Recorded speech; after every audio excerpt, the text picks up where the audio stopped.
l'éducation est en train de muter d'une certaine manière, ou je dirais les protocoles de l'éducation sont en train de muter parce qu'il y en a plusieurs.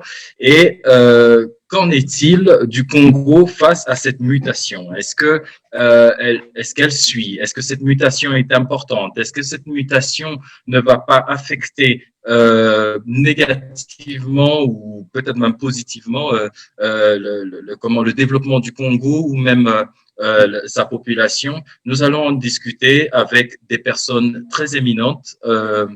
Et là, je fais allusion à Madame Raïssa Malou, qui est déjà présente, que je souhaite la bienvenue dans la salle et que je vous prie d'une certaine manière d'applaudir, même si on n'est pas dans la salle de manière physique.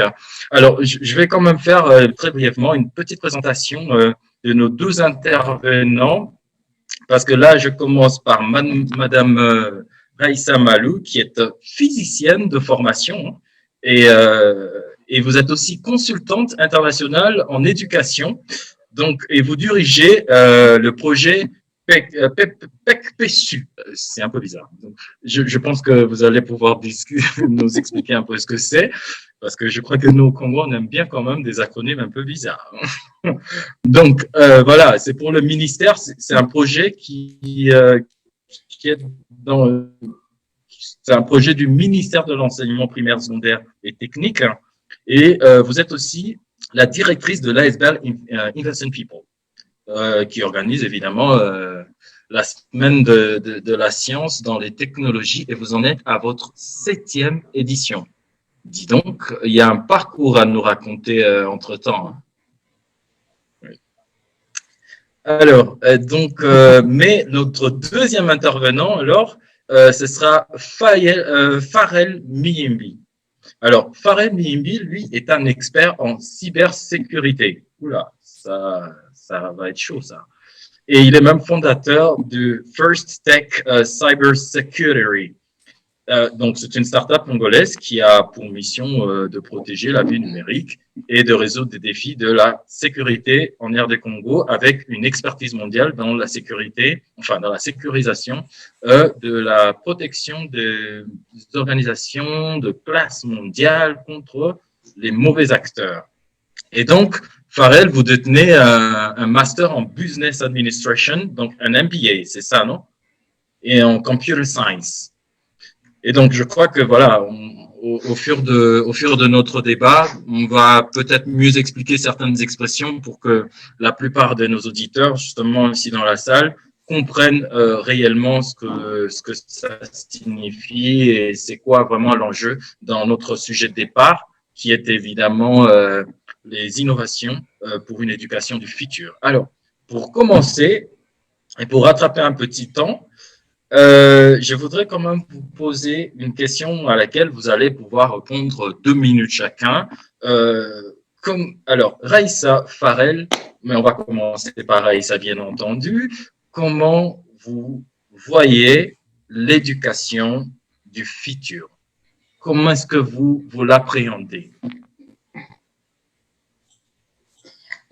Merci. Alors, l'éducation du futur, je pense aujourd'hui, elle se voit comme une complémentarité en fait entre l'homme et la machine. Déjà, c'est un des premiers aspects. Mais l'aspect important, c'est pas tant cet aspect technologique. L'aspect important, c'est que pour l'éducation du futur, l'idée, c'est de pouvoir s'adapter à l'apprenant. Et d'avoir une éducation qui soit plus individualisée, c'est-à-dire qui corresponde exactement aux besoins de l'individu tel qu'il est et de pouvoir accompagner cet apprentissage. Vous savez que l'éducation classique telle qu'on la connaît, c'est une éducation finalement de masse où vous êtes dans un groupe où on ne tient pas compte, on ne sait pas tenir compte des différences entre les enfants qui sont présents. On imagine que tous les enfants du même âge ont tous les mêmes capacités, sont au même niveau, ils sont supposés avancer de la même façon. Et on se rend compte que ce modèle n'a pas les réussites, en tout cas n'apporte pas ce que l'on souhaiterait le plus pour ces enfants. Et donc on va aller vers une éducation individualisée, une éducation, je veux dire, enfin pas individualisée, mais personnalisée, exactement adaptée aux besoins de l'enfant ou à son rythme. Ça va être l'éducation du futur. Et ce qui va être aussi, c'est qu'il va y avoir une plus grande part en termes de développement de capacités telles que l'empathie, telles que le travail en équipe. Donc, toutes Tout à ces fait. compétences dites soft skills vont devenir capitales aujourd'hui, beaucoup plus que les compétences techniques, dont on va d'abord augmenter. C'est clair qu'il va falloir améliorer ses compétences dans les domaines techniques, mais il va avoir une part d'humain. C'est justement le moment d'incorporer plus cette part d'humain, plus cette part d'empathie, plus cette part de bienveillance. Voilà vers quoi va aller, en tout cas, on voit comment les spécialistes vont voir comment l'éducation va aller, surtout avec des développements tels que l'intelligence artificielle, par exemple. Ok. Donc, en gros, ce que vous pensez, c'est que les machines ou la technologie va pouvoir suppléer au protocole de l'éducation. Pour pas dire carrément, on va remplacer une Non, pas du grande tout, pas partie de. suppléer. Complément, non, pas du tout. Non, ça ne va pas remplacer, c'est Oui, oui, plutôt, oui, vas-y. ça va se voir en termes de complémentarité. L'éducation va être Ok. l'un des meilleurs domaines où on va avoir une meilleure complémentarité entre la machine et l'homme. C'est là que ça va être le mieux. Et pour que cette complémentarité puisse fonctionner, il y a non seulement les aspects techniques, mais il y a certainement que le développement de l'humain et donc toutes ces compétences qui sont telles que les soft skills, comme j'en ai parlé, qu'on va devoir développer un peu plus. Et l'idée, c'est la personnalité, hein, c'est vraiment de personnaliser l'éducation, quoi. Donc de s'adapter exactement à chacun des élèves, à chacun des individus. Donc il n'y a pas de remplacement, c'est plutôt une complémentarité pour une amélioration de la qualité de l'éducation. Ok, super. Donc, je crois que là, on a compris, mais on va y revenir, mais d'une autre manière, parce qu'il y a quand même Comme pas ça, mal. Peut-être que vous allez nous expliquer de manière votre vision de l'éducation du futur, et c'est comme ça que je passerai même par Farel. Farel, peut-être Oui. tu nous expliques un peu toi ta manière. Je sais pas si on peut se tutoyer là-dedans, mais bon. Euh, Comme ça, voilà. C'est quoi l'éducation? L'éducation du futur. Ouais, merci C'est quoi beaucoup la pour. vision? Alors, merci beaucoup pour la question. C'est vrai que quand j'ai vu la question de l'éducation, il faudrait déjà savoir que l'éducation implique pas mal de choses, hein.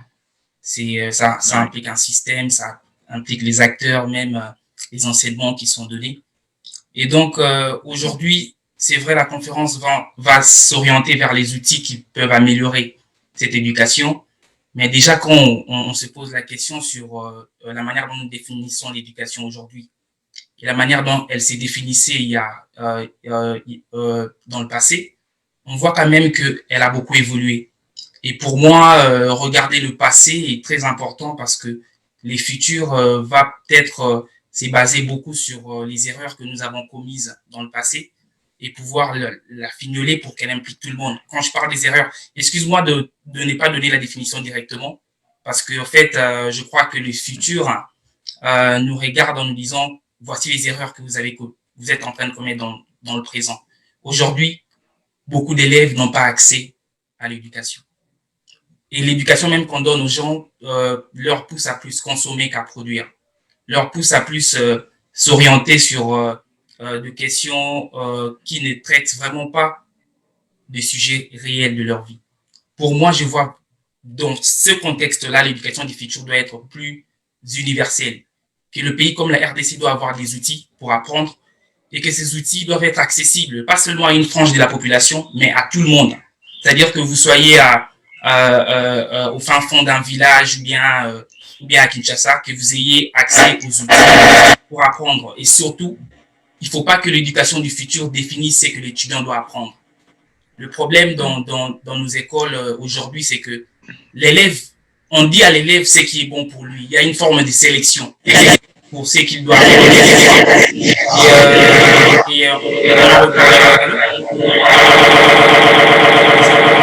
Excusez-moi, j'entends des échos. Ouais.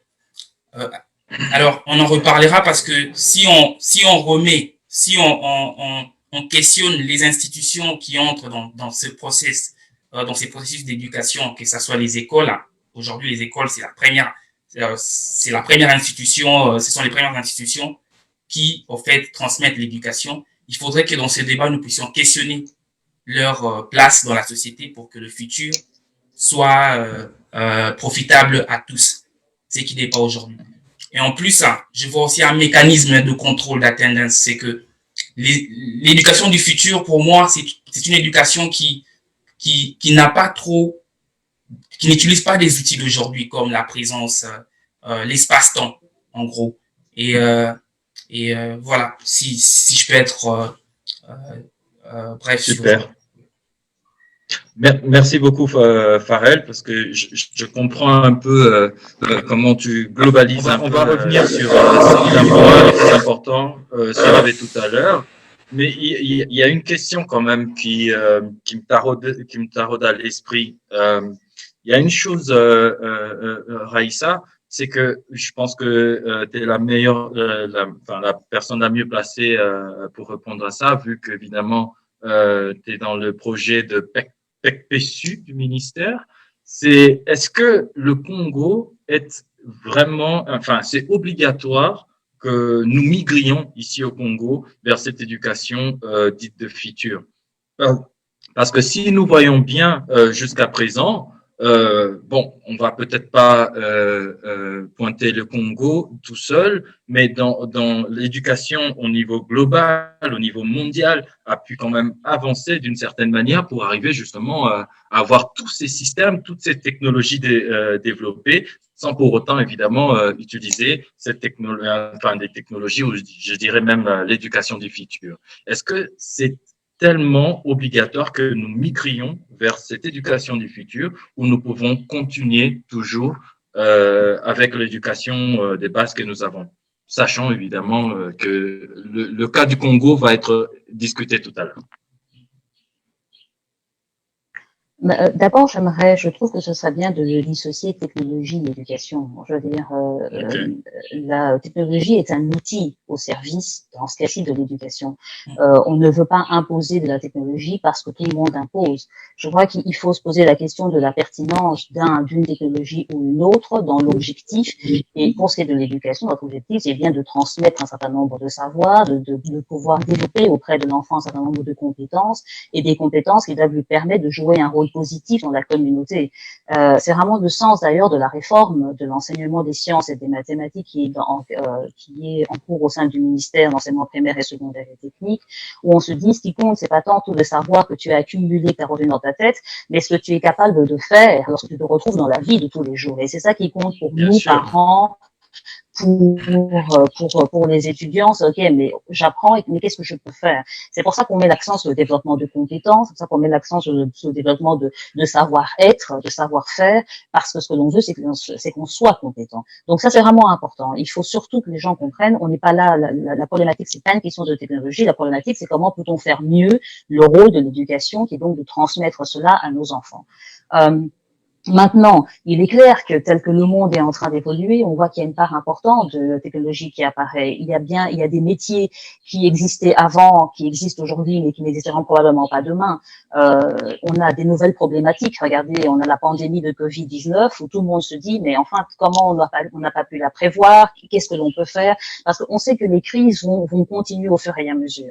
Et pour nous, parents, lorsque l'on a nos enfants, on se dit, on veut que nos enfants soient outillés de telle sorte que lorsque des prochaines crises, eh ben, ils sachent traverser ces crises, ils savent les prévoir, ils savent agir, ils savent faire en sorte que la société puisse continuer à exister au-delà de ça. C'est ça l'élément qui compte, c'est ça vraiment l'élément important. Après, on peut se demander, ok, bon, maintenant, quelle serait la technologie qui permet d'arriver à faire ça? En sachant qu'une technologie qui pourrait fonctionner dans une zone ne fonctionnerait pas, ne serait pas adaptée dans une autre avec d'autres personnes et d'autres cultures. Donc, c'est vraiment un élément important. C'est de se rappeler, c'est vraiment le centre de cette réforme, c'est que la RDC est clairement déterminée avec les réformes qui sont en cours à se dire ce qu'il faut, c'est changer nos programmes, c'est changer la manière dont nous transmettons des savoirs essentiels pour que nos enfants puissent fonctionner dans un monde incertain. Parce que c'est vraiment le mot-clé du monde aujourd'hui, c'est que le monde est incertain. Alors, et c'est ça qui est difficile pour l'éducation, c'est comment fonctionner dans un monde incertain. Parce que l'éducation fonctionne sur tout ce que l'on sait, que l'on a accepté, et le transmet en espérant que le monde demain sera comme le monde d'hier. Or, on sait que le monde de demain ne sera pas comme le monde d'hier. Et donc, tout notre défi pour les pédagogues, pour les enseignants, c'est de se dire, OK, bon, comment puis-je, moi, éduquer mon enfant aujourd'hui pour qu'il puisse faire face à demain qui n'existe pas encore. Maintenant, il y a des fondamentaux, il y a des bases. On se dit, OK, tout le travail revient à définir quels sont ses fondamentaux, quelles sont ces bases qui vont lui permettre de pouvoir continuer tout le temps. Par exemple, je vais sortir une banalité. Par exemple, on dit le plus important, c'est de savoir apprendre plutôt que finalement d'apprendre. Il y a un certain nombre de choses que vous apprenez aujourd'hui. Demain, ça ne sert plus à rien. D'ailleurs, Google sait plus de choses que vous. Donc, vous vous rendez bien compte que vous n'avez pas besoin d'apprendre tout par cœur, toutes ces choses que Google sait. Par contre, c'est intéressant de savoir alors comment chercher dans Google. Vous voyez, pour prendre un exemple qui peut parler à tout le monde. Et ça, l'ARD, en tout cas au niveau du projet PECLESUD, donc c'est le projet d'éducation pour la qualité et la pertinence des enseignements au niveau secondaire et universitaire, c'est bien la réforme qui est en cours, que l'on est en train de faire, et c'est bien tout le défi. Mais encore une fois, et là j'aimerais que tout le monde le comprenne bien, l'éducation, vous savez, c'est au bout de 6 voire 12 ans que l'on voit les résultats d'une réforme. Il faut qu'il y ait un cycle complet pour qu'on puisse le voir. Et donc, c'est un travail qui est à faire, et c'est un travail à faire avec tout le monde. Et ça, c'est ce que Farrell disait en introduction, c'est ce qu'il a voulu dire, c'est que l'éducation est un travail d'une communauté. L'école n'est pas en dehors de la communauté, l'école est intégrée à la société. Et ça, c'est le vrai défi pour nous aujourd'hui en RDC, c'est de réintégrer l'école dans la société, c'est de réintégrer l'école dans l'évolution du monde pour que l'école continue à servir les communautés, parce que c'est à ça qu'elle sert. En fait, on va à l'école pour apprendre des choses qui doivent servir à la communauté. En fait. Exact. OK. Merci bien, mais j'aurais voulu que voilà que tout le monde comprenne un peu vite fait c'est quoi le PEC-PSU en fait, parce que tu l'as évoqué très vite, mais bon. PEC-PSU. Oui. Ouais. Alors, donc, c'est le projet d'éducation pour la qualité et la pertinence des enseignements au niveau secondaire et universitaire. C'est pour ça que l'acronyme fait PEC-PSU, qui est un projet qui est au niveau du ministère de l'enseignement primaire, secondaire et technique et du ministère de l'enseignement supérieur universitaire. Et ce projet a 2 objectifs. Celui d'améliorer la qualité de l'enseignement des sciences et des mathématiques au secondaire et au supérieur, et de renforcer la pertinence de l'enseignement technique et professionnel autant au niveau de l'enseignement secondaire que au niveau de l'enseignement supérieur. Parce que je crois qu'aujourd'hui, tout le monde est clair dans l'idée qu'on a besoin d'augmenter les compétences techniques et professionnelles de la plupart de nos jeunes pour qu'ils soient capables de créer leur entreprise, d'avoir une activité. Aujourd'hui, l'enseignement technique et professionnel est délaissé. Il est vu peut-être comme une voie de garage ou comme une seconde voie, alors qu'en réalité, c'est lui qui soutient le tissu économique qui devrait soutenir le tissu économique. Et donc, l'idée de ce projet, c'est justement de renforcer la pertinence de cet enseignement pour qu'il puisse aider au développement de la nation. Parfait. OK, merci.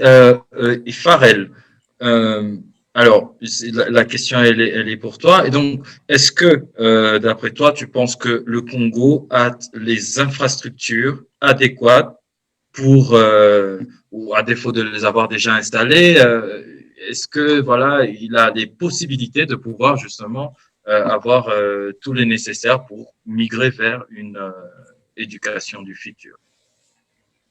Alors, la question, elle est bien posée, mais il faut regarder 3 points pour pouvoir y répondre. C'est que est-ce que le Congo est prêt financièrement, humainement ou techniquement? Et comme on sait, pour si vous voulez mettre en place quelque chose, ça demande de l'argent. Et quand on regarde bien, quand on analyse le Congo dans son ensemble, le plus grand employé de l'État aujourd'hui, c'est là où vous retrouvez plus de fonctionnaires aujourd'hui dans l'État, c'est dans les secteurs de l'éducation. Donc, quelque part, il y a déjà un grand fonds de la contribution du peuple qui est alloué dans ces secteurs.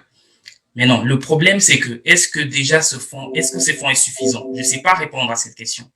Mais ce que moi, je peux apporter comme demande pour ceux qui utilisent ces fonds, est-ce que l'éducation aujourd'hui déjà au Congo bénéficie à tout le monde? Parce que l'éducation du futur doit être, comme je dis avant, doit intégrer tout le monde. Il faut que tous les enfants du Congo puissent bénéficier. C'est clair que ça ne bénéficie pas à tout le monde. Donc, il y a besoin de moyens, il y a besoin de financement. Comment est-ce que nous allons financer cette éducation? Est-ce que nous allons recourir à des crédits pour que nous puissions mieux nous équiper, pour que nous puissions mieux former les gens? Et que font ceux qui ont déjà appris de métier aujourd'hui? Il y a pas mal de gens aujourd'hui au Congo qui ont appris la mécanique, qui ont appris l'électricité. Qu'est-ce qu'ils font de ce savoir? Parce que même si vous avez 10 000 mécaniciens au Congo, on sait tous que c'est pas suffisant. Il y a pas mal de gens aujourd'hui qui aimeraient apprendre l'électricité, la mécanique, qui ne trouvent pas d'opportunité, mais ceux qui ont appris aussi, même s'ils ne l'utilisent pas et ne peuvent pas, ne veulent pas se transformer en formateurs pour aller apprendre les autres. L'État peut réfléchir dans ce genre de mécanisme, dans ces genres de problématiques pour se dire, OK, pourquoi ne pas utiliser déjà ceux qui sont formés pour que eux, à leur tour, forment les autres. Comme ça éviterait que l'État puisse dépenser de l'argent pour aller vers cette éducation du futur. Parce que l'éducation du futur a besoin, comme je dis, de plus d'humains, de plus de main-d'œuvre. Et cette main-d'œuvre peut être trouvée dans ce qui, peut être trouvée parce que l'État aura puisé sur ce qu'il a déjà de gens formés. Ouais. Maintenant, comment rémunérer cette main? Parce qu'à la fin, la question, c'est ça. Pourquoi j'irai former quelqu'un si je suis pas payé? Donc, l'État va encore être buté au problème de financement. C'est là où il y a des réflexions dans le monde scientifique comme la banque d'éducation. L'objectif de réflexion comme la banque d'éducation, c'est de dire comment donner à quelqu'un un crédit pour aller apprendre et que pour qu'il lui paye ce crédit, rembourse ce crédit, il aura comme devoir d'apprendre aux autres. Du coup, on enlève la partie, je peux dire, la contrainte argent, ou bien le point argent dans l'équation. On veut plus que ceux qui ont appris puissent apprendre des autres, et c'est de cette manière-là qu'ils auront remboursé le crédit qu'ils ont appris pour aller apprendre. Ok, donc, excuse-moi. Donc, dans ton explication, je comprends tout à fait que le Congo a déjà des soucis de base tels que les fonds, parce que sans fonds, on ne peut pas, on ne peut rien faire en fait d'important. Et donc, vu que le Congo n'a pas des fonds nécessaires, donc n'est pas prêt à pouvoir s'élancer justement dans ces défis de l'éducation du futur. C'est ce que je comprends en fait. Tout à fait, parce que je ne veux pas ici tirer le point du côté technologique. Hein. L'éducation du futur, quand je le regarde, je ne vois pas la technologie. Tu vois, je vois en fait l'objectif, c'est l'enfant, l'objectif, c'est l'homme congolais. Comment est-ce qu'il peut accéder à l'éducation? Et pour juste faire comprendre aux auditeurs de manière simple, c'est que l'éducation, ce n'est pas lire, ce n'est pas écrire. L'éducation, c'est le moyen que quelqu'un a de comprendre sa société et de pouvoir apporter des solutions. Donc, ce n'est pas parce que nous allons faire étudier plus de personnes que nous allons dire que notre éducation fonctionne. Mais c'est seulement si plus de personnes étudient, en fait, c'est seulement si ces personnes qui étudient arrivent à résoudre des problèmes locaux. Et pour cela, il faut... en fait, pour y arriver, il faut que l'éducation change. Il ne faut pas toujours amener de bons outils. Nous pouvons amener aujourd'hui des outils comme des ordinateurs, mais notre manière de réfléchir, quand je prends un exemple d'un village où j'ai été, au Congo, c'est que dès que vous donnez l'ordinateur à un Congolais, mais qui habite le village, pour ne pas dire un villageois, c'est qu'il commence déjà à vouloir quitter le village. Tu vois, il ne veut plus. En fait, dès que vous lui apportez la technologie, il commence à rêver pour quelqu'un qui doit sortir. Je voudrais réagir à ce que Farel vient de dire, en disant que à ce niveau-là, c'est bien l'effort qui est sur lequel on est. Je suis d'accord avec Farel. Farel a bien compris. Ce qui compte en réalité, c'est bien les compétences que l'on a, c'est-à-dire par exemple la capacité à résoudre des problèmes, la capacité à comprendre son monde, la capacité à agir dans son monde. Donc c'est bien à ce niveau-là que se situe la réforme de l'enseignement, en tout cas pour ce qui est de l'enseignement des sciences et des mathématiques, au niveau de l'éducation de base, donc dans les premières années de l'éducation qui sont dites obligatoires. C'est vrai qu'on a commencé par la première et deuxième secondaire, après septième et huitième année de l'éducation de base, avec là que l'on a commencé. Parce que effectivement, et là, je voudrais vraiment qu'il y ait une dissociation dans l'esprit des gens. Le problème, ce n'est pas non plus, tout comme c'est pas un problème de technologie, c'est pas une question de fonds, c'est pas une question de ressources en termes d'argent qui est disponible. Avant de faire quelque chose, il faut avoir une idée sur ce que l'on veut faire de cette chose. On pourrait vous donner tout l'argent du monde, vous serez juste incapable d'avancer d'un iota parce que vous ne savez pas comment résoudre un simple problème.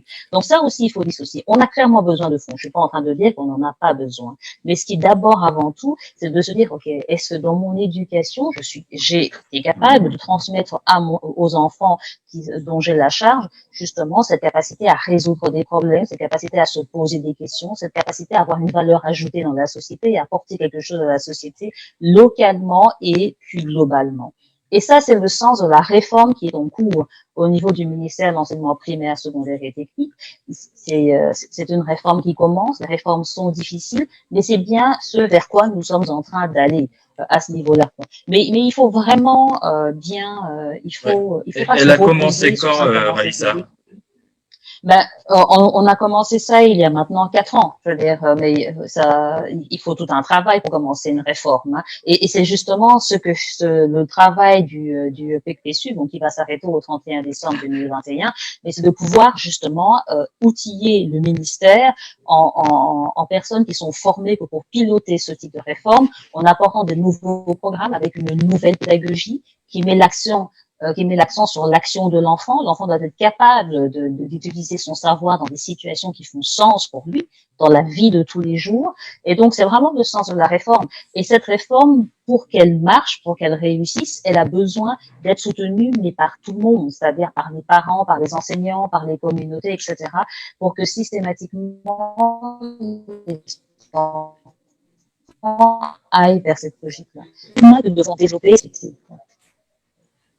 Super. Ok.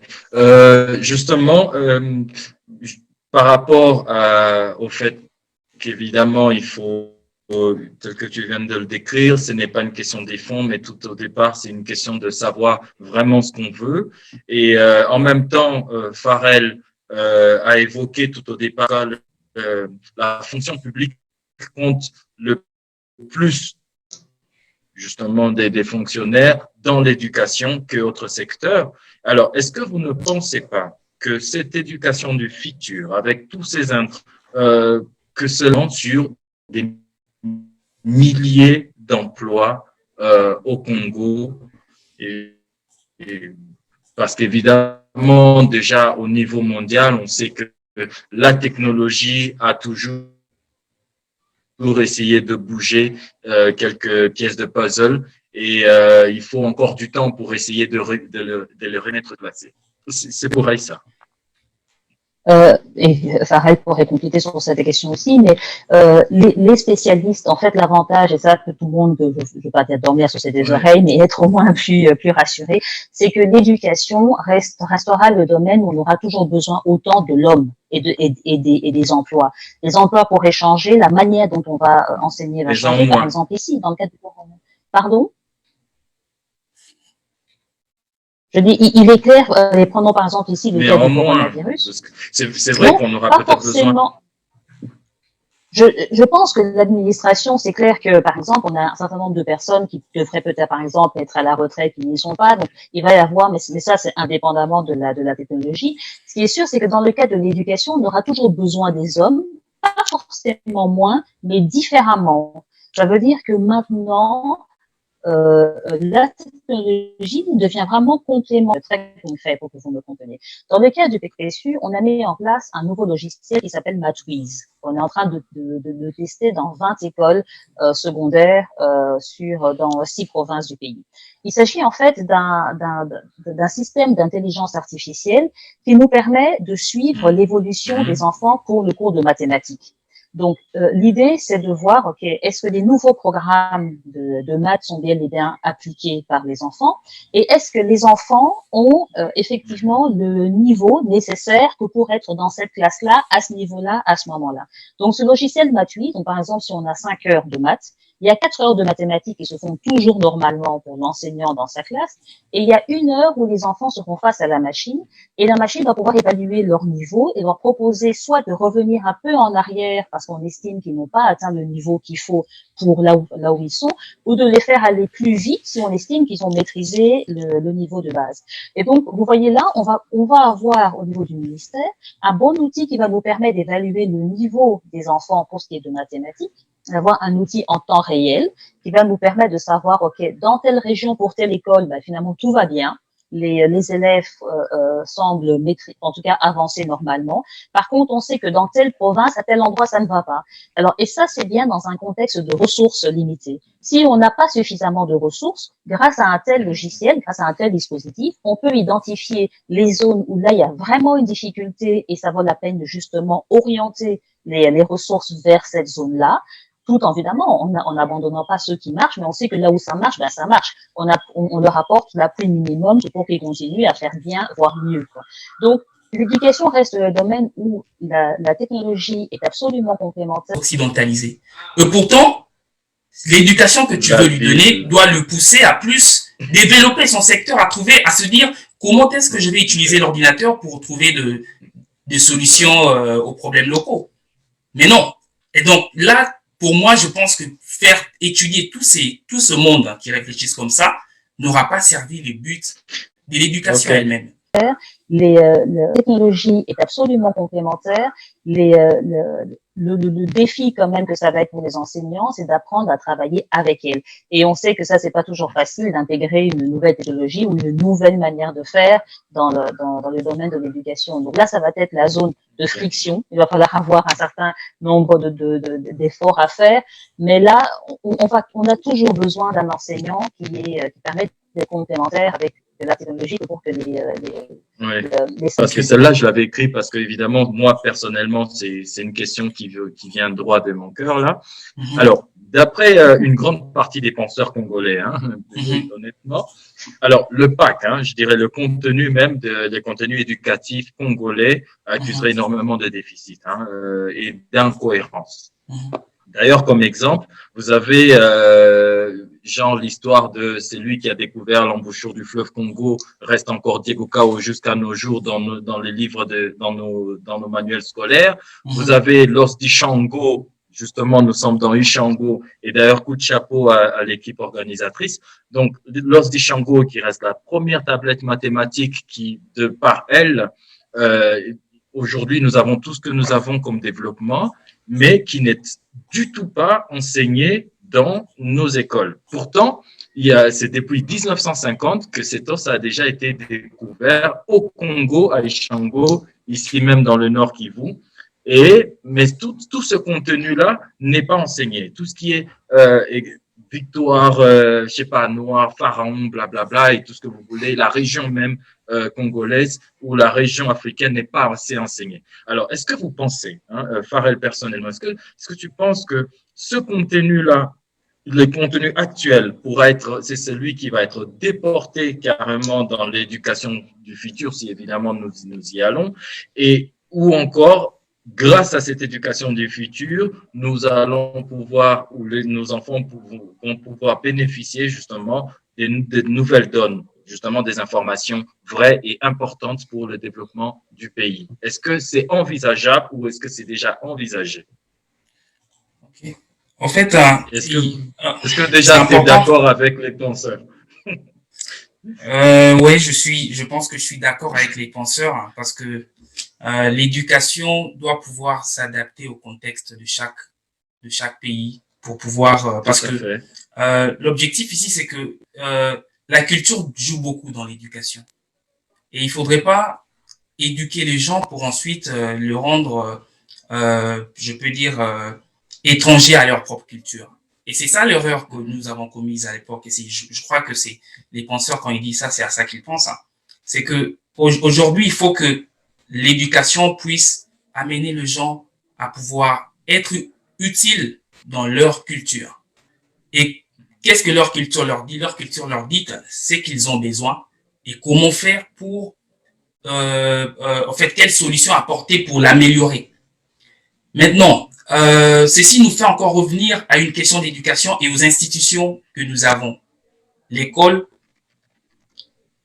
les professeurs et ensuite l'étudiant. Quand nous regardons très bien je peux dire cette architecture, hein, vous voyez clairement que aujourd'hui avec Internet, la question de est-ce que j'ai besoin d'un enseignant pour apprendre se pose. Et elle doit être répondue avant que, en fait, elle doit être répondue avant que l'enseignant. Très bonne question. Voilà. Avant que l'enseignant se rende compte que les gens apprennent par eux-mêmes. Et la plupart des gens apprennent par eux-mêmes. C'est que l'école a cherché à faire. Et allons dans la préhistoire, en tout cas avant l'écriture, nous ne savons pas comment les gens apprenaient. Mais quand nous avons eu l'écriture, nous savons que la connaissance ou bien la forme institutionnelle des transmissions des savoirs a commencé avec les Égyptiens. C'est eux qui, dans leur religion, des prêtres pouvaient transmettre les savoirs. Et nous avons évolué avec le grec. Nous sommes arrivés jusqu'au, je peux dire, au XVIIe, XVIe siècle. Voilà, les Arabes.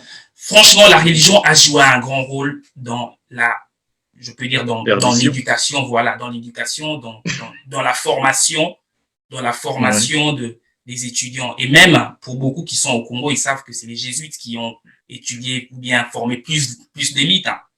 L'objectif à la base de la religion, c'était de solidifier, je peux dire, des concepts religieux. Mais ensuite, ils se sont, je peux dire, ils se sont agrandis pour prendre des sujets scientifiques que nous avons actuellement. Et nous connaissons le débat ou bien je peux dire les difficultés que des gens comme Galilée ont eu pour pouvoir faire avancer le savoir et l'éducation. Alors, nous sommes dans une forme institutionnelle d'éducation qui a hérité d'un objectif clair. C'est que l'éducation, que ça soit en Égypte, que ça soit à Rome, que ça soit en Grèce, hein, et jusqu'aujourd'hui, l'éducation ne profitait pas à la masse. C'est plus l'élite, hein, cette manière helléniste de voir, il y a de privilégiés et puis il y a une masse qui n'accède pas à ce savoir-là. Le professeur, alors, nous sommes dans une ère où l'information est en train d'être rendue accessible à tout le monde. C'est-à-dire que là où on pouvait cacher et définir un curriculum, c'est que tu dois apprendre, c'est que tu ne dois pas apprendre. Aujourd'hui, un enfant peut aller apprendre même de sujets érotiques que l'école pouvait cacher. Donc nous sommes, je suis pas en train de faire avancer un sujet pour soutenir cela, mais je soutiens pas. Mais aujourd'hui, la connaissance est tellement répandue que l'école se trouve être en retard face à cette évolution.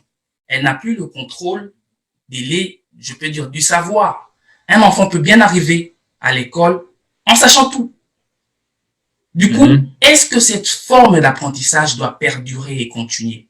Moi, je me dis que non. Que l'éducation, que l'école aujourd'hui doit changer, doit muter vers une école beaucoup plus universelle et qui s'intègre dans la société. Le problème que nous avons eu quand tu regardes, moi, depuis l'enfance, on m'a dit, et je me suis toujours comparé à un villageois parce que, comme moi, à 6 ans, je savais pas comment faire, disons, l'agriculture. Un enfant de 6 ans au village sait déjà répondre, sait déjà solutionner le problème de son environnement. Sa communauté. Mais quand l'école arrive dans ce village, qu'est-ce qu'on constate? La première des choses, ces enfants ne vont plus être initiés pour des questions que le village rencontre. Mais entrer avec la communauté, et ils voient plus la ville maintenant. Ils voient plus la ville et beaucoup d'entre eux sont poussés à quitter le village pour aller en ville parce qu'ils se voient être dans un bureau, ils se voient comme ça. Donc, leur questionnement est fondamental parce qu'aujourd'hui, il nous faut nous dire, en tant que Congolais, quelle éducation peut permettre à ce qu'un Congolais qui sort, disons, au 6e primaire, puisse pouvoir résoudre un problème donné. Pas qu'on lui dise, il faut attendre 18 ans, il faut attendre 18 ans pour devenir adulte. Beaucoup de ceux qui sortent à l'âge adulte sont déjà capables d'avoir des enfants à 13 ans. Mais on leur considère encore enfants même quand ils ont 16 ans. Alors qu'au village, on vous dit clairement que quand tu as 15 ans, tu peux déjà devenir parent. Donc, en gros, tu peux déjà être responsable de quelque chose dans la société. Et qu'est-ce que nous avons eu comme problème aujourd'hui chez nous-mêmes, en famille? C'est que parce que l'éducation vous dit, vous êtes responsable que d'apprendre, du coup, à la maison, on ne sait même plus t'utiliser pour certaines questions. Tu dis, moi, ma responsabilité dans la société, c'est apprendre. Quand je pars à l'école, j'ai satisfait aux problèmes de la société. Donc, si on me demande demain, peut-être qu'il faut aider à trouver une solution dans la famille, non. Ça, je suis enfant, je ne peux pas réfléchir.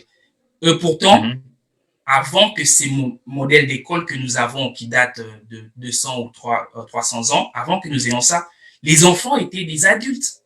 Aujourd'hui, au village, un enfant de 10 ans, c'était un adulte. Il s'est chassé, il s'est chassé, il s'est attrapé un serpent, il s'est tendu un piège. Il sait nourrir aussi sa famille d'une certaine manière. Ouais. Donc, l'éducation pour moi du futur doit être une éducation qui n'impose plus aux enfants et à tous ce qu'ils doivent apprendre. Il faut que nous puissions libéraliser cela en poussant aux gens à manifester leurs intérêts. Je m'explique. Aujourd'hui, le rôle du professeur, et pour compléter, Madame Luc qui a bien parlé là-dessus, aujourd'hui, le rôle du professeur, c'est un rôle que moi, j'ai eu peur quand j'ai commencé à être un peu rebelle à l'école. C'est que le professeur peut te dire si tu as échoué, en fait, si tu dois échouer ou pas. Il est à la fois l'arbitre, donc il corrige tes points, il te dit est-ce que si tu as réussi ou pas, même si tu as mal fait ton examen, le professeur peut te dire oh non, ça va, tu as réussi. Le professeur peut aussi te dire écoute, moi je peux te faire échouer. Et encore, le professeur peut encore te dire que écoute, moi, pour que tu sois demain quelqu'un, voici ce que tu dois faire, voici ce que tu dois pas faire. En gros, le professeur joue un rôle très élevé. Je te donne un exemple. Imagine un peu un personnage ou bien une personne dans la société qui est à la fois juge, policier et à la fois avocat. Tu vois, cette personne, elle est très dangereuse parce que elle aura toujours raison. Et pourtant, quand on se place du côté de l'étudiant, on constate que l'étudiant a besoin en fait d'avoir en face de lui quelqu'un qui lui apprend, en fait, pas qui lui impose, mais qui lui montre une forme de pour ceux qui sont chrétiens là, qui connaissent un peu l'histoire de Jésus, on voit bien qu'on est en face d'un maître et de ses disciples.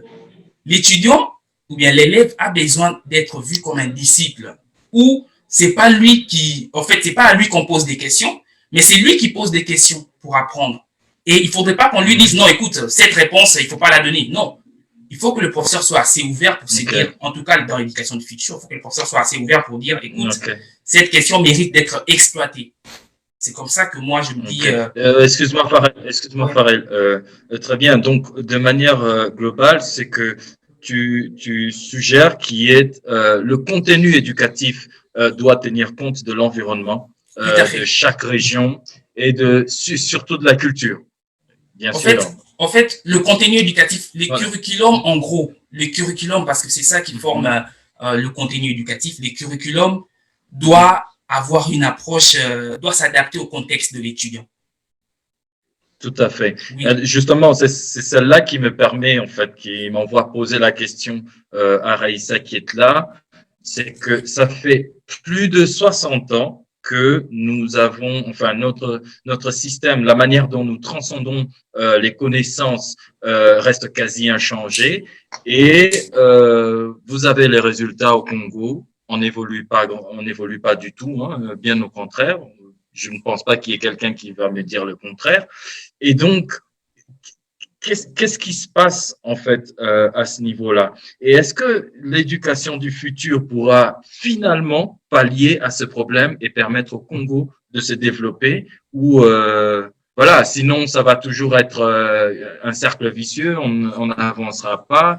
Vu déjà, comme disait Farel tout à l'heure, le contenu a un souci. Et voilà, l'éducation du futur, est-ce que ça va nous améliorer à quelque chose? Ben, je sais pas, mais qu'est-ce qui ne va pas? Qu'est-ce qui bloque au niveau de la chaîne éducative congolaise? Non, mais d'abord, je voudrais réagir à ce que vient de dire Farrell parce que je n'adhère pas à beaucoup de ses propos et je pense il faut savoir faire quand même très attention, notamment que les enfants ont des droits, que l'on ne doit pas exploiter les enfants, qu'on ne doit pas les faire travailler beaucoup trop jeunes et qu'il y a un respect à ce niveau-là. Et donc, il faut faire quand même très attention aux propos que l'on tient. Je voudrais quand même faire deux remarques par rapport à ce que Farrell vient de dire. Le premier, c'est que ce n'est pas vrai ou on ne peut pas généraliser que tous les individus apprennent par eux-mêmes. Ce n'est en l'occurrence d'ailleurs pas vrai pour les enfants. Et ça, on le voit. On le voit notamment ici avec le coronavirus. Juste laisser ces enfants de niveau primaire ou secondaire laissés à eux-mêmes en leur disant ok ils vont apprendre eux-mêmes, pas du tout. Il faut un encadrement de la part de l'enseignant. Évidemment, on n'est pas là dans un et ça je comprends ce que veut dire Farrell dans ce mode de transmission où on se disait l'enseignant il sait et il se contente de transmettre à des enfants qui ne savent pas. C'est justement ça qui est dépassé, c'est justement ça qui est faux. Le mode de transmission aujourd'hui, c'est plus un mode où on accompagne l'enfant dans son processus, on le met au centre et on apprend avec lui. Vous savez, il y a des problématiques très importantes. Simplement, par exemple, le fake news. Sur Internet ou dans les réseaux sociaux, il y a énormément de fausses informations. C'est-à-dire que ce qu'on doit apprendre à nos enfants, justement, c'est à déterminer le vrai du faux, à savoir ce qui est vrai, et ce que l'on pourrait, et voir comment est-ce que l'on peut le vérifier, et ce qui, par contre, relève totalement de la fantasmagorie et qu'il ne faut donc pas regarder. Donc, les enfants, parce qu'il faut bien distinguer lorsqu'on a l'adulte, qui lui sait et sait distinguer de toute façon le vrai du faux et encore, c'est pas tout à fait vrai ça. Quand on voit comment les gens vous partagent si facilement des fake news, on voit que beaucoup de gens et d'adultes n'ont pas appris à pouvoir traiter une information, à vérifier une information, à voir si elle est correcte. Donc on voit qu'il y a une éducation qui est à faire également au niveau des adultes. Donc il faut pouvoir apprendre à nos enfants à contrôler, à savoir comment est-ce qu'ils peuvent utiliser l'information, comment est-ce qu'ils peuvent la traiter. Donc, il y a toujours cet accompagnement de l'enseignant. Évidemment, il faut pas généraliser une situation, je veux pas dire unique ou de quelques-uns d'enseignants ou des enseignants qui ont eu cette attitude un peu dictatoriale vis-à-vis des enfants. Je pense qu'aujourd'hui, l'éducation justement change à ce niveau-là, où l'enseignant joue un rôle finalement de coach, où l'enfant devient au centre de cet apprentissage et il doit pouvoir apprendre avec les autres, avec l'enseignant et de pouvoir avoir une certaine maîtrise de son des apprentissages. Clairement, ce qui change vraiment dans l'éducation du futur, c'est qu'on ne peut plus penser que l'enseignant est le seul qui sait et que l'enfant ne sait rien. C'est justement ça qui est le paradigme qui est totalement faux. Et c'est ça, en fait, la réforme dans laquelle on est. C'est qu'aujourd'hui, les enseignants doivent intégrer que l'enfant a un certain nombre de savoirs, de connaissances, qu'il doit justement pouvoir interroger. Parce que peut avoir un enfant qui pense encore que la Terre est plate, et que la Terre reste au centre et que c'est le Soleil qui tourne autour de la Terre. Il peut tout à fait penser ça parce que c'est quand même ce que vous montre tous les matins, toute la journée. Et donc, on part de ces connaissances et on déconstruit ce qui est faux et on installe ce qui sont les connaissances qu'on sait qui sont vraies, qui sont reconnues, etc. Excuse-moi, Aïssa, est-ce que ce contenu, est-ce que justement toutes ces informations dites fausses, évidemment qui est enseigné depuis plus de 60 ans, est-ce que cette fois, avec le programme PEC-PECSU, ça est en train d'être revu? Genre Diego Cao a découvert l'embouchure du fleuve Congo, ou encore l'os des Chango qui est pas enseigné, ou encore que les pharaons étaient noirs, ou encore le royaume Congo. Bon, voilà, bon, bref, un peu tout ça. Est-ce que c'est maintenant les prochains contenus? Ben bon, d'abord, le PECPSU ne s'occupe que des sciences et des maths, hein, donc on s'occupe pas d'histoire, mais c'est la réforme. Vous savez, tous les programmes de primaire, de toutes les disciplines ont été revus et les nouveaux concepteurs introduisent ces savoirs qui sont connus. Est-ce que pour autant on parle des pharaons, etc. Ça ne relève pas de mes compétences, ce n'est pas le domaine que je traite. Mais on voit bien que dans l'effort des nouveaux concepteurs pour ce qui est des sciences et des mathématiques, c'est évidemment de s'adapter aux connaissances mais encore une fois, aussi vite que la vie de tous les jours. Parce que nous, on a besoin d'avoir des connaissances qui sont comment ça s'appelle, vérifiés, qui sont acceptés et qui sont utilisés. Je vais vous donner un exemple pour que vous compreniez. Dans le cadre de la semaine de la science ici pour la 7e édition, on a lancé des capsules du programme Apprendre à la maison avec la semaine de la science et des technologies. Et dans une des capsules des sciences de la vie et de la Terre, notre directeur scientifique a notamment abordé la nouvelle classification du vivant. Eh ben, les équipes du ministère d'enseignement primaire, secondaire et technique ont tout de suite crié non, ce que vous dites n'est pas vrai, c'est pas la bonne classification. Ils avaient encore l'ancienne classification du monde du vivant. Alors que elle, ce qu'elle avait fait, c'est qu'elle a utilisé ce que dit la recherche scientifique. Mais évidemment, il y a toujours un temps, et il y aura toujours un temps entre la recherche scientifique et les manuels de l'éducation qui préfèrent utiliser les savoirs qu'on a stabilisés et qui, en général, a une certaine inertie à ce niveau-là. Et c'est vrai que tout le débat, tout le travail que l'on a, c'est justement de reconnecter la recherche scientifique avec l'éducation, reconnecter ces deux-là, de manière à ce que les programmes soient le plus tiennent compte des réalités de la recherche scientifique. Mais c'est toujours difficile, et ça, quel que soit le pays, hein, c'est pas un problème de la RDC forcément. Dans tous les pays, c'est vraiment le débat, comment reconnecter la recherche scientifique à l'éducation pour que ce que l'on transmet à l'école soit toujours en rapport avec ça. Alors, ce qui est bien avec les capsules, justement, c'est que c'est l'occasion pour l'enseignant de mettre le débat dans la classe. Il dit, regardez, nous, normalement, le programme disait qu'on avait X règne du vivant. On a ici une capsule qui nous en donne une autre. Et donc, ça permet à un enseignant dans sa classe de pouvoir parler de la recherche scientifique, de voir comment est-ce que les scientifiques, finalement, font avancer les savoirs. Parfois, se disent que là, on s'est trompé, on a découvert des nouvelles espèces, donc on a des nouveaux règnes, etc.